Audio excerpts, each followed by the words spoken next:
उनको रोक लिया। रोक के उनको अपना आप बीती बताया कि मेरे साथ ऐसे ऐसे ये इंसिडेंट हुआ है।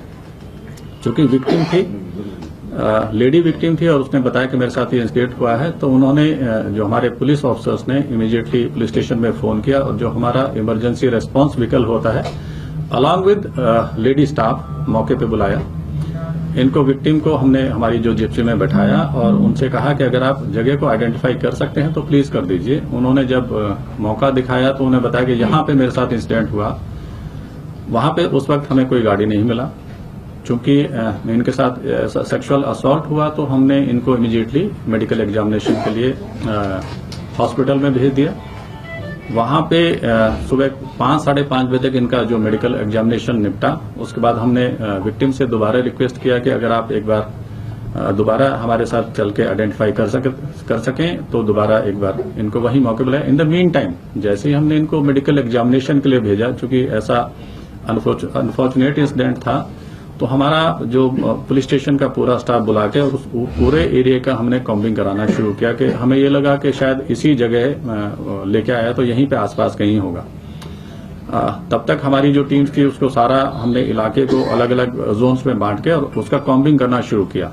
सुबह 5 साढ़े 5 बजे दोबारा विक्टिम को हम वहां लेके आए और दोबारा सर्च तलाश किया तो ये 2-3 गाड़ियों के साथ ये गाड़ी खड़ा मिल गया। विक्टिम ने इसको देख के कंफर्म किया कि हाँ यही एक वो गाड़ी है जिसमें मेरे साथ इंसिडेंट हुआ।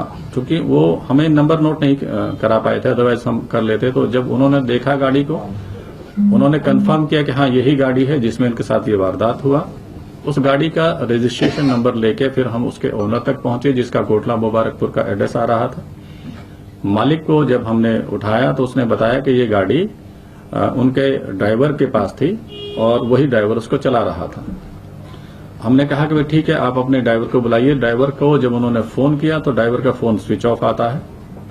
उसके बाद उसके फोन का जो सीडीआर लेके हमने जो एनालिसिस करना शुरू किया तो उसमें जो उनके 12, 13, 14 दोस्त जिनसे वो फ्रीक्वेंट बात करता था उन पे अलग अलग पुलिस टीम्स भेज के उन सारे दोस्तों को हमने बुलाया और उनको इंटरोगेट करना शुरू किया।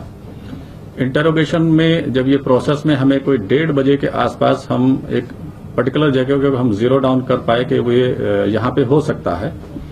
वहां 2 बजे के आसपास जब हमारी पुलिस टीम ने रेड किया तो ये एक्यूज अलॉन्ग विद अपने एक दोस्त के साथ शराब पीने की तैयारी में थे। इसको वहां से उठाया और उठा के जब इसका प्रिलिमिनरी इंटरोगेशन किया तो उसने कन्फेस किया कि हाँ ये वारदात उसने किया है। उसके बाद इसका फिर हमने मेडिकल एग्जामिनेशन किया। सुबह जब हमें ये कंफर्म उसने विक्टिम ने कंफर्म कर दिया कि इसी गाड़ी में वारदात हुआ तो हमने जो अपना फोरेंसिक टीम को वहां पे बुलाया। चूंकि बहुत वाइटल एविडेंस होता है, फोरेंसिक टीम ने उसका पूरा एग्जामिनेशन किया और वहां से उन्होंने 9 एग्जिबिट्स उठाए, जो फोरेंसिक हमारे बायोलॉजिकल एग्जिबिट्स होते हैं वो सारा उठा के और उनको भेज दिया। कल में हमने एक रिक्वेस्ट उनसे कर दिया है कि सारे हमारे जो बायोलॉजिकल एविडेंस है वो एग्जामिनेशन के लिए आरएफएसएल चला जाए। उसके बाद ये इसका इंटरोगेशन करना शुरू किया तो इसमें सारा ये हो गया। ये एक प्रोफेशनल पुलिसिंग का एक नमूना है, बट एक बहुत ही अनफॉर्चुनेट इंसिडेंट के साथ। 2 चीजें इसमें जाहिर होता है कि रात को 1:30 बजे हमारा पुलिस पेट्रोलिंग अलर्ट था, इलाके में पेट्रोलिंग कर रहे थे। विक्टिम जैसे ही बाहर आते हैं, बाहर 50 कदम भी दूर चलते हैं तो उसको हमारे पुलिस पार्टी अलर्ट मिलती है at the dead of night, रात को 1:30 बजे। इमीडिएटली विक्टिम को हमने मेडिकल उसका हेल्प दिया, जो भी उसको चाहिए था वो दिया। जैसे ही चूंकि हम सारा लेडी स्टाफ के साथ उसको हमने बताया।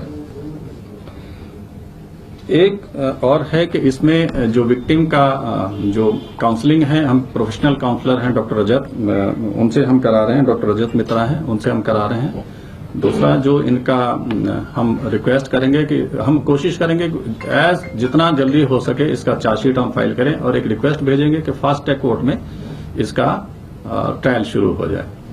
दूसरा ये है कि विक्टिम के जो आइडेंटिटी के बारे में चूंकि डायरेक्शंस हैं, मैं आपसे रिक्वेस्ट करूंगा कि ना उसके बारे में कोई सवाल पूछें और ना उसके बारे में कोई पता करना चाहिए। ये मेरा आपसे हम्बल रिक्वेस्ट है। इसके अलावा आप लोगों को कोई सवाल हो तो कार का ऑनर क्या करते हैं सर, और ये गाड़ी में स्टिकर जो चस्पा हुए थे वो क्या स्टिकर है सर? देखिए, कार प्राइवेट कार है, ना किसी मिनिस्ट्री ने इसको एंगेज किया है। ये प्राइवेट टैक्सी के रूप में यूज होती है। इसका जो ओनर है उसका फादर सीआईएसएफ में काम करता है, दिल्ली में उसका पोस्टिंग है। अभी हम उनको लेके उनसे हम ये इन्वेस्टिगेशन करेंगे कि ये स्टिकर कहां से आया, और अगर उसमें ये अनऑथराइजली इलीगली प्रोक्योर किया है तो जो भी कानून के तहत कार्रवाई होगा उनके खिलाफ एक्शन डेफिनेट होगा, आज ही होगा। सर, आरोपी का प्रोफाइल के बारे में बता दें, क्या नाम है, क्या करता था और कैसे यहाँ पर? सर, क्या उसका कोई प्रीवियस बैकग्राउंड भी रहा है? सुनने में आया कि वो पहले स्कूल कैब चलाता था। ये आरोपी का नाम है, ये अवनीश है। इसका 28 साल का उम्र है, मैरिड है, 2 बच्चे हैं और पीछे एटा का रहने वाला है। यहाँ पे दिल्ली में 3-4 साल से दिल्ली में रहता है और पहले कहीं स्कूल वैन चलाता था। अभी पूरा, चूंकि इसका कल रात को 5 बजे हमने इसको अरेस्ट किया है और फर्दर इन्वेस्टिगेशन में जो भी आएगा वो बातें हम आपसे शेयर करेंगे। अनक्लियर है, ये मैं जानना चाह रही थी कि जो विक्टिम है उसको उन्होंने ये कार में वो कहाँ से बैठी थी? वाज इट एम्स और what exactly was the place जहाँ से उन्होंने क्या भी घटना कहाँ पे हुई?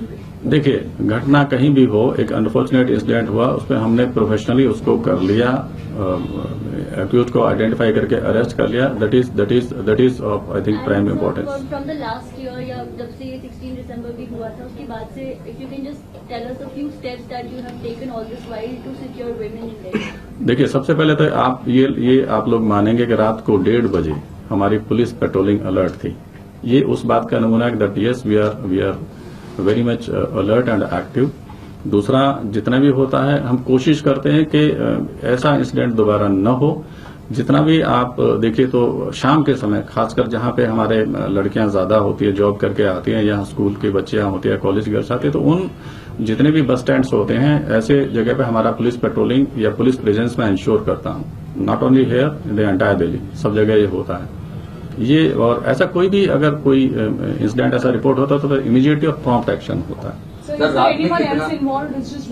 नहीं, सिर्फ एक ही अक्यूज था, उन्होंने यही बताया था। कैब ड्राइवर से की गाड़ी को घुमाता रहा तो कहीं भी सस्पेक्ट नहीं लगा पुलिस को कि जगह जगह पर पेट्रोलिंग होती है, बैरिकेड आपके लगे होते हैं, कहीं किसी को रोकने की कोशिश नहीं की? उसमें ये है कि चूंकि लड़की ने कोई ऐसा तब तक पता नहीं था, उसको रास्तों का पता नहीं, तो उसने ये सोचा कि मेरे को शायद नोएडा छोड़ने जा रहा है, उसको आइडिया नहीं था।